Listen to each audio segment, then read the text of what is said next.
34esima giornata del campionato di Serie D Girone I. Allo stadio Valentino Mazzola di San Cataldo si sfidano San Cataldese e Reggina.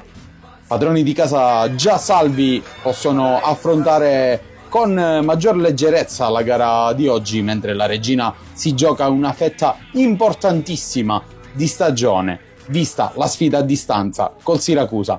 Andiamo con le formazioni. Reggina di Mister Trocini con Lagonigro tra i pali, Giulio Doria, Deco, Girasole e Ndoye in difesa, Ragusa, Laribi e Porcina a centrocampo, in attacco Barilla, Barranco e Grillo. San Cataldese di Mister Pitatella con Dolenti tra i pali, Pedalino, Paladini e Cappello, Tutino, Germano, Montaperto, Chironi e Quamè a centrocampo e in attacco Catania e Gueye. L'arbitro è il signor Aloise della sezione di Voghera, coadiuvato dagli assistenti Tonti della sezione di Brescia e Adragne della sezione di Milano.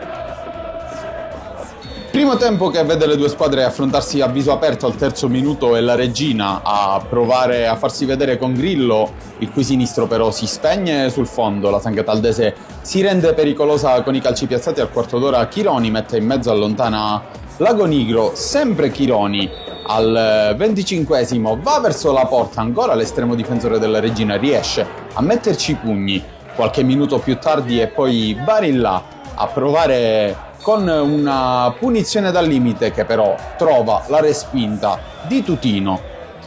Un minuto più tardi Quamè prova questa conclusione da oltre 50 metri, il portiere della Reggina però è ben piazzato.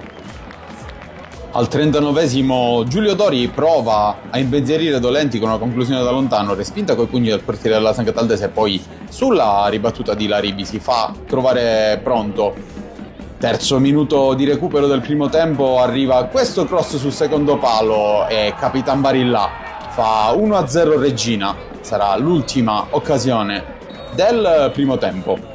Nella ripresa parte fortissima la San Cataldese, dopo solo un minuto Montaperto lancia avanti per Gueye che supera la marcatura del difensore, entra in area, viene steso da Lagonigro e calcio di rigore.